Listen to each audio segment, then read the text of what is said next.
새벽 우리에게 주신 하나님 말씀은 이사야 57장 14절에서 57장 21절까지의 말씀입니다. 57장 14절에서 21절까지의 말씀입니다. 우리 하나님의 말씀을 다 함께 읽겠습니다.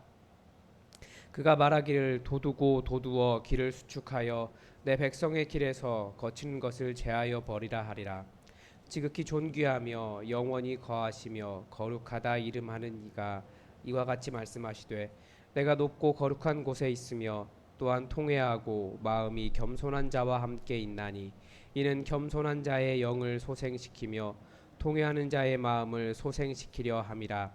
내가 영원히 다투지 아니하며 내가 끊임없이 노하지 아니할 것은 내가 지은 그의 영과 혼이 내 앞에서 피곤할까 함이라. 그의 탐심으로 죄악을 말미암아 내가 노하여 그를 쳤으며 또 내 얼굴을 가리고 노하였으나 그가 아직도 패역하여 자기 마음의 길로 걸어가도다. 내가 그의 길을 보았은즉 그를 고쳐 줄 것이라.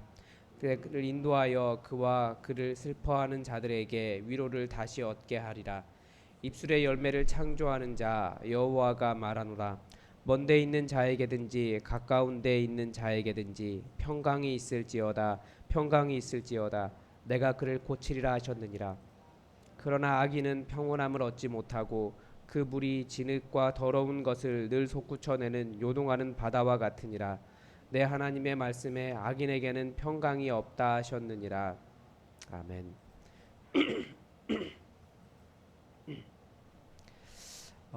오늘 이제 오늘 본문에서는 하나님께서 치유하시겠다라고 말씀하시는데 그것이 인간의 어떤 그 치유를 당하는 사람의 어떤 의로움이나 그런 것보다는 전적으로 하나님의 은혜다라고 하는 것을 보여줍니다. 이 교회 안에서 하나님의 은혜라고 하는 용어, 이 예수 그리스도의 십자가를 보여주고 있는데 전적인 은혜다라고 하는 것은 굉장히 큰 개념입니다. 아주 중요한 개념입니다. 왜 그렇습니까? 우리가 무엇인가를 해서 구원을 받은 것이 아니라 구원의 길이 전적으로 우리 하나님의 은혜다. 하나님께서 행해 주신 선물이다라고 하는 것입니다. 우리가 할 일이 있다면, 우리가 할 일이 아예 없는 것은 아닙니다. 우리가 할 일이 있다면 그 은혜를 꼭 붙잡는 겁니다. 이것이 나의 것이다. 어떻게 보면 다른 사람은 그 십자가, 예수님 지신 십자가가 나와 무슨 관계인가 라고 말하게 되는데 아니다. 그것을 붙잡으라. 너의 것으로 붙잡으라 라고 하는 그 붙잡는 믿음의 행위는 우리가 해야 된다라고 가르쳐 주는데 그렇지 않고 나머지 모든 그 구원의 일들은 우리 예수님께서 십자가에서 행하셨다라고 우리가 은혜라고 부릅니다. 근데 오늘 본문도 그와 비슷한 이야기를 합니다. 14절에서 이제 오늘 본문 전체가 그 이야기를 해줍니다. 먼저 14절에서는 그가 말하기를 이제 하나님이시죠. 도두고 도두어 길을 소축하라. 이게 지금 네 개의 명령어가 연속해서 나옵니다. 이렇게 올라와라, 도두어라, 또 길을 수축하라. 그러니까 무너진 길을 다시 회복하라. 그리고 내 백성의 길에서 거치는 것을 제하여 버리라라고 말씀하십니다. 연속적으로 네 개의 명령이 쭉 나옵니다. 왜 그렇게 이야기하고 있습니까? 내 백성의 길이라는 거죠. 그러니까 이사야 40장 시작할 때 위로하라 위로하라 내 백성을 위로하라라고 하시면서 그때는 여호와 하나님께서 오실 길을 수축하기 위해서 도두고 수축하고 막히는 것을 제하여 버리라 예비하라라고 말씀하고 있는데 그러니까 여호와 하나님 오실 길을 예비하라라고 말씀하고 있는데 여기에서는 이제 하나님의 백성이 돌아와야 되기 때문에 하나님의 백성이 올 길을 준비하라라고 반대로 이야기를 합니다. 그러니까 하나님의 백성이 오는 길도 필요하다는 거죠. 그래서 이제는 56장부터 이야기하는 귀환한 이스라엘 백성이 하나님의 백성으로서의 변화되는 것이 중요하다라고 가르쳐 주는 겁니다. 그러니까 56장부터 가르쳐 주는 제3이사야에서 이야기하는 것은 공간만 변했다고 이름만 변했다고 그 사람들이 하나님의 백성이 아니다. 이제 하나님의 백성으로서의 온전한 변화가 필요하다. 그 일을 위한 것이 필요하다라는 거죠. 그 일을 해야 된다라는 거예요.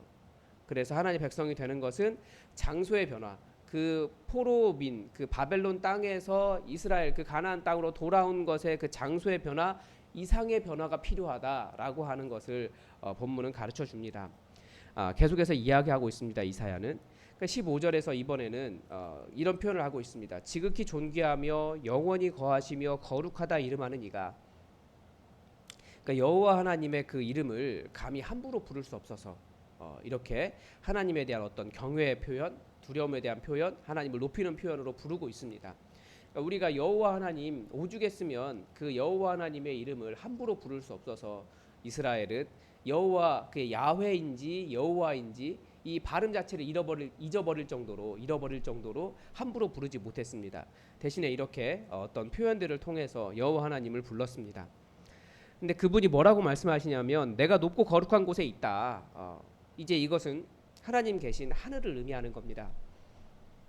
그리고 또 어디에도 있냐면 또한 통회하고 마음이 겸손한 자와 함께 있나니 사람들은 하나님이 그 하나님 계신 곳 그 하늘에만 머물러 있어서 우리와 함께하지 않으신다라고 하는 생각을 했습니다. 그러나 계속해서 하나님은 그곳에도 계시고 모든 곳에 계신 분이시기 때문에 통회하고 마음이 겸손한 자와 함께 있다. 또 같이 있다라는 겁니다. 이곳에서도. 그래서 하나님의 공간에 대한 하나님 계신 공간에 대한 이중성을 보여주고요. 그리고 방금 말씀드린 것처럼 내가 높고 거룩한 곳에 있다. 그곳 계신 곳을 하나님의 거룩하신 하늘, 하나님 계신 하늘이라고 이야기하고 동시에 하나님 계신 곳이 또 어디 있느냐? 이 땅에서는 어디 계시느냐? 성전이라고도 말을 하지만 하나님은 하나님의 백성, 통회하고 마음이 겸손한 그 사람과 함께한다라고 가르쳐 줍니다. 그래서 하나님은 이런 사람들의 공동체를 소생시키려고 하시는 겁니다. 마음이 겸손하고 통회하는 마음이 있는 사람. 그러니까 재건 공동체는 혈통 중심이 아니라 하나님이 함께 해주시는 사람, 하나님의 임재가 있는 사람의 공동체가 될 것이다라고 가르쳐 줍니다. 그리고 16절에서 내가 영원히 다투지 아니하며 내가 끊임없이 노하지 아니할 것은 내가 지은 그의 영과 혼이 내 앞에서 피곤할까 함이라. 이게 하나님께서 어떤 하나님의 최종적인 의도입니다. 그러니까 16절부터 16절까지 살리고 고치려고 한다라고 말씀을 하십니다. 물론 17절 내가 노를 바란 것은 맞다. 그들의 죄악 때문에. 그러니까 공동체를 살리는 것이 어떤 심판과 징벌이 없다라고 말씀하시는 것은 아닙니다. 그러나 하나님의 최종적인 의도는 살리고 고치시는 거예요. 이제 16절에 16절의 이 부분을 번역을 다시 한번 좀 봐야 되는데 구약의 영혼육 우리가 영혼육을 사람으로 이렇게 구분을 합니다. 영과 혼과 육이 있어서 사람의 육체에서 이렇게 혼이 빠져나가고 뭐 그런 이야기 하는데 사실 구약에서 이 번역은 약간 70인역 같은 경우는 좀 다르게 번역하고 있습니다. 그리고 구약 히브리어 성경을 직역을 하면 왜냐하면 그의 영이 나에게서 나갔으며 생명의 숨결을 내가 만들었기 때문이다. 그러니까 그 사람 만든 것, 그 사람이 생명이 되고 살아있는 존재가 되고 한 것이 처음부터 나로부터 시작되었다는 겁니다. 그러니까 그 사람이 살아있는 것 존재, 그러니까 육체를 배제하기 위해서 한 말이 아니에요. 그러니까 육체가 여기는 지금 육이 없다라고 말하는 것이 아니라 생명 자체를 표현하는 것, 영과 혼 모든 것이 다 생명, 살아있는 존재를 표현하는 겁니다. 그러니까 하나님께서 살아있는 존재를 만드셨다라는 거예요. 그래서 이곳에서 이야기하는 핵심은 무엇이냐면 하나님께서 더 이상 때리지 않으시는 이유가 있다라는 거죠. 왜냐하면 그들을 만드신 어머니의 심정으로 그들과 함께 그들이 너무나 패역하고 어려운 것, 그 하나님을 찾지 못하는 것을 어머니의 심정으로 내가 만든 존재들인데 어머니의 심정으로 껴안고 함께 울고 계시는 것입니다. 그러니까 더 이상 못 때리겠다라는 거예요. 아무리 때려도 계속 보는데 때려도 안 되더라는 거죠. 어머니의 마음이 때려도 안 되는 애들을 어떻게 하겠습니까? 그렇다고 버리겠습니까? 죽이겠습니까? 그게 아니라는 거예요. 차라리 내가 그 문제가 있는 걸 내가 껴안고 내가 아파하면서 내가 만든 존재들인데 내가 어머니의 심정으로 함께 껴안고 울어내겠다라고 말씀하시는 하나님의 사랑의 표현이 살리시는 하나님, 소생시키시는 하나님, 회복시키시는 하나님이시라는 겁니다. 18절에서 보면 내가 그의 길을 보았는데 17절에서 뭐라고 이야기하냐면 그 징벌을 받으면서도 여전히 패역한 마음의 길로 걸어가더라는 거예요. 그러니까 내가 그의 길을 보았는데 어떻게 하겠느냐. 하나님의 깨달음이 있어요. 이게 인간적인 표현인데 하나님의 깨달음이라고 하는 것은 하나님이 이미 다 알고 계시는 분이시기 때문에 인간적인 표현으로 이렇게 말할 수 없는데 우리가 이해하기에는 이 말이 맞습니다. 채찍에 맞아도 깨닫지 못하는구나. 인간이 맞아도 깨닫지 못하는구나. 이것을 깨달았기 때문에 내가 보았기 때문에 그를 고쳐줄 것이다. 하나님께 굉장히 뭐라고 할까요? 불경한 표현이죠. 하나님이 깨달았다. 이건 사실 말이 되지 않는데 우리 이해하기 위해서 이렇게 표현하는 겁니다. 내가 그를 고쳐줄 것이다. 그래서 그냥 사랑함으로 껴안고 고치기로 작정하셨다라는 겁니다. 이스라엘 백성들에게 그런 은혜가 있는 거예요. 그냥 고치기로 결정하시는 거죠. 하나님이 하시는 거예요. 그러니까 십자가 위에서 우리를 구원하시겠다 하시는 일도 우리 인간의 죄악이 없어지지 않더라는 거죠. 그래서 차라리 내가 그냥 고치겠다. 대신에 인간의 죄악 때문에 발생한 모든 문제는 내가 십자가 위에서 껴안고 내가 대신 죽겠다. 내가 감당하겠다라고 하는 하나님의 사랑의 표현이 십자가고, 이미 이사야에서부터 하나님의 백성을 부르실 때부터 하나님은 그것을 작정하셨다라고 하는 것을 보여줍니다. 그리고 하나님은 처음부터 이 일을 계획하셨다라고 우리가 알 수 있습니다. 그래 16절에서 뭐라고 이야기하냐면 입술의 열매를 창조하는 자 여호와께서 말씀하시는데 이렇게 먼데 있는 자에게든지 가까이 있는 자에게든지 결국은 평강이 있을 것이다. 왜냐하면 하나님께서 고치시기 때문에 그렇습니다. 평강이 있을지어다, 평강이 있을지어다. 하나님의 치유와 위로의 결과는 항상 평강입니다. 마음이 평안해요. 그래서 우리가 교회 공동체 속에서 하나님의 샬롬을 경험하는 것이 매우 중요합니다. 하나님의 치유가 일어나고 있다라고 하는 증거이기 때문에 그렇습니다. 샬롬이라고 그러죠. 평강, 하나님의 평안과 기쁨입니다. 젖된 아이가 그 어머니 품에 안겨서 편히 평안을 누리는 것처럼 우리가 모든 어려움과 곤란함 속에서 하나님의 평강을 누리는 그 평강이 있을 것이다라고 가르쳐 줍니다. 그래서 하나님의 백성에게 평강이 있을지어다. 입술의 열매를 창조하는 자 하나님을 말씀하시는 거죠. 말이 열매가 되게 하시는 분입니다. 그 하나님께서 하나님의 백성에게 샬롬을 만드시겠다라고 이야기합니다. 최종적으로 우리가 교회 공동체 속에서 그리고 우리의 내면 속에서 하나님을 만났을 때마다 나에게 평강이 있는가? 아니면 나에게 불안함이 있는가?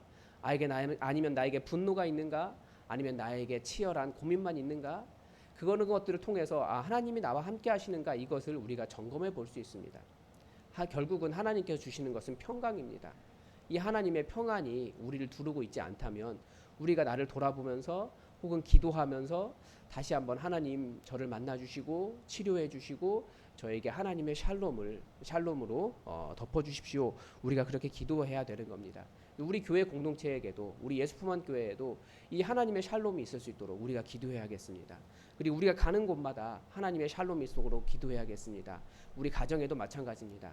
이것을 통해서 우리가 하나님의 치유하심과 하나님의 임재를 점검해 볼 수 있습니다. 그렇지 않으면 20절에서는 뭐라고 이야기하냐면 그러나 악인은 이 샬롬을 얻지 못할 것이라고 이야기해요. 그래서 우리가 우리를 돌아보면서 하나님의 샬롬이 없다면 이 하나님의 젖된 아이가 어머니의 품에 안겨 있는 것 같은 그런 평안이 우리에게 없다면 우리가 신앙생활 잘하고 있는가 한번 우리가 돌아봐야 됩니다. 악인에게는 그렇지 않다라고 이야기하고 있기 때문에 그래서 우리가 하나님의 평강을 계속 누리는 사람들이 되기를 바라고요. 교회 공동체의 어떤 본질적인 특성을 보여줍니다. 교회 공동체의 본질적인 특성은 하나님과의 관계 공동체예요. 하나님의 그 용서하시는 그 풍성하신 은혜와 사랑 안에 거하는 관계 공동체입니다. 하나님의 은혜를 입은 공동체라는 거예요. 계속해서 복음 시리즈, 성경의 세계관 시리즈를 하면서 말씀드린 것이 있다면 우리는 아무것도 아닙니다. 우리는 죄인인데 오로지 하나님의 그 십자가의 은혜라고 하는 것이 예수님의 십자가 사건을 나타내는 전문 용어인데 그 은혜를 알기 때문에 그 안에서 평안을 누리는 겁니다. 하나님께서 나를 이렇게 받아주셨구나. 하나님께서 나를 이렇게 치유하셨구나. 하나님께서 나를 이렇게까지 사랑하셨구나. 하나님께서 나를 이렇게까지 용납하셨구나. 그 은혜를 알기 때문에 하나님의 평강을 누리는 그런 공동체라는 겁니다. 그게 교회입니다. 그래서 우리 교회가 그리고 우리의 삶이 우리의 신앙생활이 그리고 교회에 오는 것이 더 이런 은혜 때문에 기쁘고 즐겁고 우리에게 또 주신 그 평안으로 인해서 가장 큰 선물을 얻었다라는 것을 깨닫는 그런 공동체가 되어야겠습니다. 여러분 또 오늘 말씀을 통해서 하나님께서 여러분에게 무엇이라고 말씀하셨습니까? 본문을 쭉 보았는데 그 하나님께서 성령님께서 여러분에게 말씀하시는 그 음성 가지고 여러분 계속해서 기도하시고 저는 여러분에게 하나님의 평강이 넘쳐나기를 같이 중보하겠습니다. 여러분 계속해서 기도하시기 바랍니다. 기도하겠습니다.